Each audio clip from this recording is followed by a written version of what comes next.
Hey guys, so welcome back here at DEC Engineering Tutorial. So again, let's discuss another topic dito sa Engineering Geology, itong rock cycle. Okay.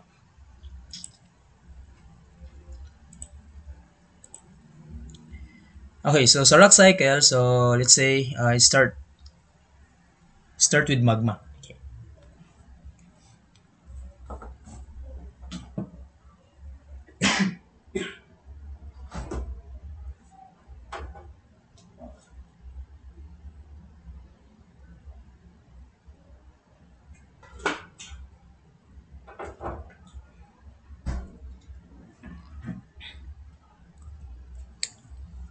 And then it solidifies, no? With the process of solidification, so it forms into igneous rock.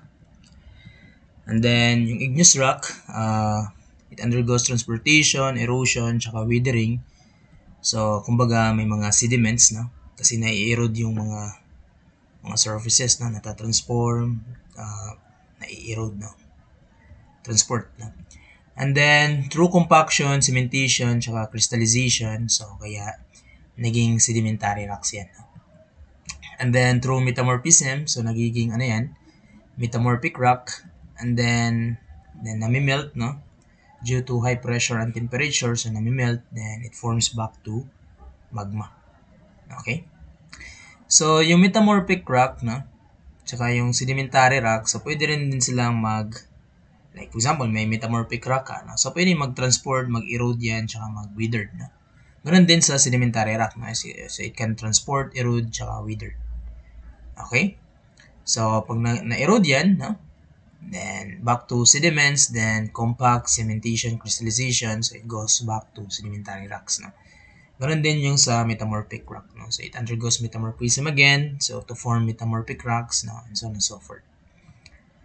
So, pati yung sediment, no? Yung mga sediment, pwedeng, no? Bumalik pag, pwede pang ma-wither dyan, ma-erode, no? Ma-transport, no? So, back to sediment. So, it could be cycle of that, no? And then, yung igneous rock, so, pwede rin ano yan, no? Ma-expose to too much pressure and heat. So, yung igneous rock, pwedeng mag-undergo automatically to metamorphism, then,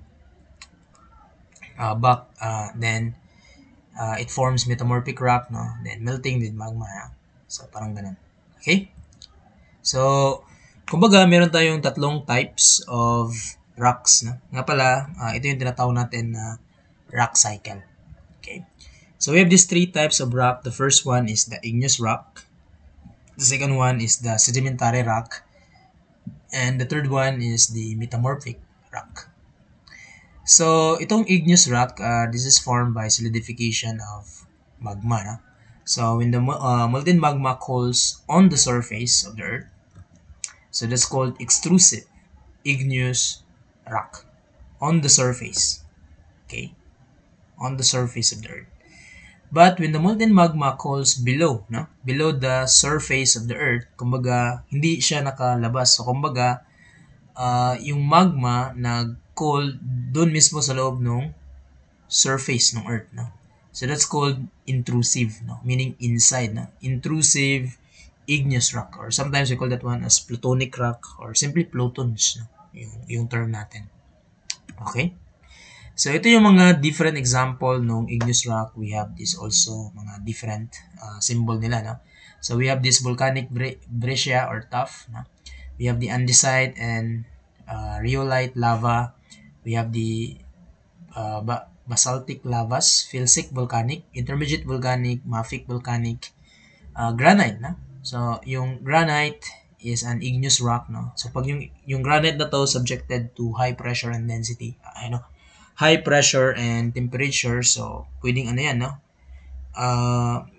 Yung magiging yung subjected to metamorphism, so meaning parang medyo tawag yan, yung parang yung parang nami-melt siya, so to the point na parang may banded siya. Yun yung nice na rock. So kumbaga yung nice is galing dito sa granite. Okay, so we have this name of rock, no? And then we have the mode of occurrence. No? So kung granite, intrusive yan. Pag rhyolite, extrusive. Gabbro, intrusive. Basalt, extrusive. Diorite, intrusive. Andesite, extrusive. Sienite, intrusive.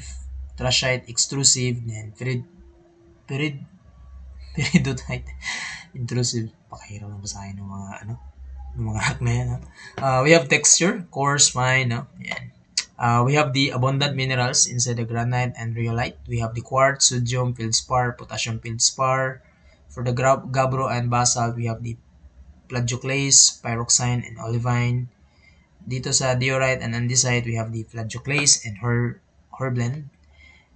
For the sienite and trachyte, we have the potassium feldspar. For the peridotite, we have the olivine and the pyroxene. No?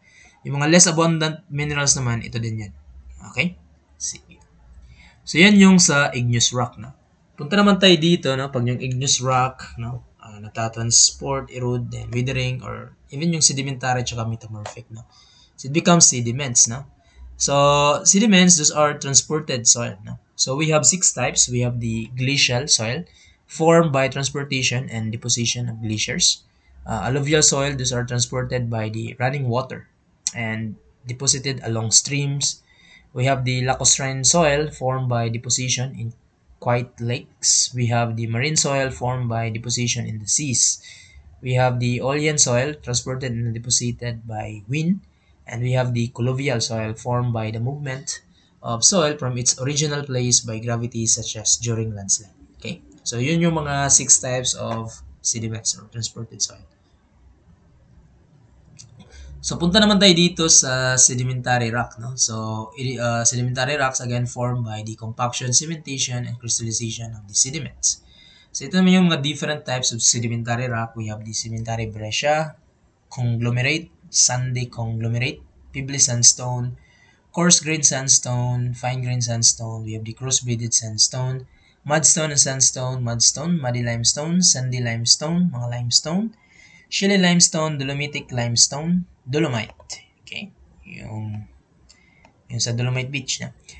Cherty limestone, chert, and then evaporite. So, yun yung mga different types of sedimentary rocks. This is just few. No? So, marami pa yan. Okay? So, yung sedimentary rocks, we have 2 types. We have the detrital sedimentary rocks.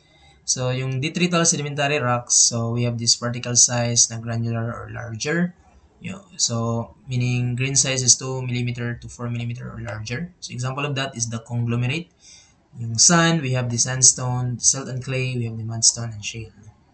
The next one is the chemical sedimentary rocks. So, kumbaga, yung composition niya is made of chemicals. No? We have the calcite, the halite, the dolomite, and the gypsum. Ayan. So, makikita mo dito yung rock salt, no? Yung halite, yung NCEL. So, di ba, ano yun? Sodium chloride, ha? So, parang ganyan, ha? So, Na for sodium, Cl for chloride. Rock salt, no? So, salt is can be considered as mineral also. Okay, for the metamorphic rock naman, it is formed by metamorphism. No? So, we have the schist, we have the folded, the gneiss, no? And the marble, the quartzite, and the bake zone, no? Yung contact, metamorphic, or the bake zone. No? So, those are few example of metamorphic rocks. So, makikita mo dito na itong granite, no? Yung granite igneous rock, when an igneous rock undergoes a metamorphism, no? Magiging ano yan, no? Magiging gneiss, no? Yan. So, we have this gneiss rock. So, makikita mo parang ano yan, no? Parang itong block, yung mga block na yan, dahil due to high pressure, nagiging plastic yan. So, parang nagiging ano siya, yung parang banded, no? Parang ganyan. So, kung sa Bisaya pa, nalanay. Paano yung Tagalog? Nalanay. Parang nainat siya. Hindi naman Tagalog yung inat eh. Yung parang na stretch, no? Kumbaga, due to high pressure and temperature. So, yan, no? So, that's one example from igneous rock undergoing to metamorphism, then naging metamorphic rock. No? So, one example of that is from granite to gneiss. No? Okay, so I think that's it. No? That's it for the rock cycle. So, see you in the next video. Thank you.